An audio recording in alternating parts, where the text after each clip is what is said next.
Okay, today I'm going to in the next like 5 or 6 probably short. Always try to keep them under 8 to 10 minutes long videos. We're going to cover chapters sections 1 through 4 of chapter 20. All right, so far we've learned about charge. Okay, we've learned about where we know charge. So this is review. I always like to do this. This is where we start reviewing the bidding from the very start, and we go. And so you know about charge, Q, which is equal to N times the amount of extra electrons or protons that you have there, where E is equal to plus or minus 1.6 times 10 to the negative 19 coulombs. All right? So you learned about charge. Then we also learned that if we have something like this, you got a force going this way and you got a force going this way. Like charges repel. These charges, opposite charges attract. Okay? Then we learned about the and that is K times Q1, Q2 in absolute values over the distance they're apart squared. So far, nothing too earth-shattering. I mean, it's tricky though. And then we learned about if we have a clump of charge over here, we've got an electric field coming out of it in all directions, like this. And when we calculate the electric field, we're calculating the density of the field, electric field lines around it coming out. And the electric field is equal to the force divided by a point charge that I put out here. Or if I'm given the point charge in the electric field, I can find the force, which is Q naught times E. Or I can find the electric field of a point charge coming out this way. Since this is positive, the electric field, and then of a point P out here, which is a distance r away, I know that the electric field at that point is equal to KQ, where this is Q, over r squared. Okay? There's chapter 18 in a nutshell. Plus, we learned that the electric flux, E derivative dA, is equal to the total charge divided by this, by the permittivity to free space. Therefore, take the integral of the thing, both sides, and you get is equal to Q E naught. And so then E is equal to Q over the area times E naught. All right? This is Gauss's law.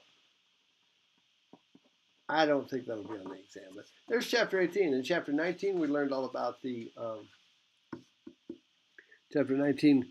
We learned about the potential and the potential difference, potential difference, voltage, all that stuff.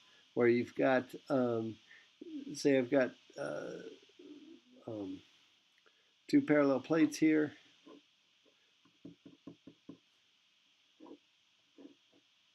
Minus, minus, minus. An electric field going this way. Okay, this is positive Q. This is negative Q. So you have a potential difference here. All right? We learned about the potential difference. I don't want to go into the whole thing. I just want to review chapter. So this is all chapter 19 stuff. And the equations that we got from that is that the voltage, the electric field times the change in distance is equal to the voltage. Okay?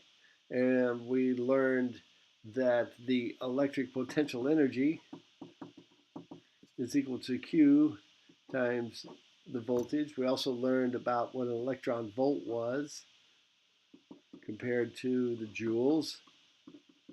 Okay, in fact, we did a problem like that. And we learned that, say this is a 200 volt line, potential difference line, and this is a 300 volt potential difference line. If I'm a negative charge, I want to go this way. All right? So I'd have a loss in potential energy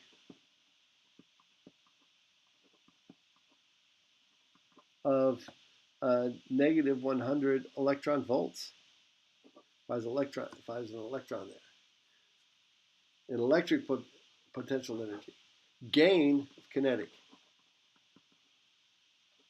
So we talked about all that kind of stuff and how that the electric potential energy is equal to Q times the change in voltage. Okay? All right. And we learned that if I have a point charge here with electric field lines coming out of it everywhere,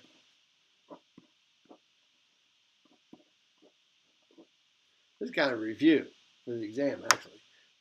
Electric field with the voltage coming out of it everywhere like that. Then out here at point P, the voltage at that point, V, is equal to K, Q, where this is the value Q, over the distance away, R. Okay? And then we did those triangle problems, the straight problem. We did some pretty crazy little algebra problems to do all that. But there was the big idea behind it. And of course, we had capacitance, which is how we store up charge.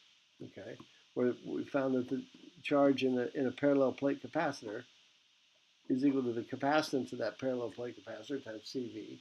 And we also learned that there's three energy equations for it. The electric potential energy in there is equal to 1/2 times QV. This is different from the QV here because it's got to be charged up. So we take the average energy that's going to be in that capacitor, which is because it'll start losing energy, whereas this doesn't gain or this doesn't change unless it's moving. And then we just look at the big composite change in energy. Okay? So this will be going down or up, depending on, so that's why we say that. And then based on these two guys, we've got, it also is equal to 1/2 CV squared, or it's equal to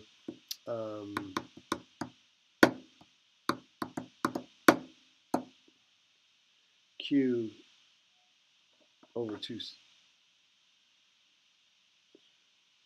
I screw that up over Q squared over 2C. I mess that up every single time. All right? There we go. That's all you've learned so far. Now we'll start with the regular thing. So this is kind of like a review. I'll just put on here, review.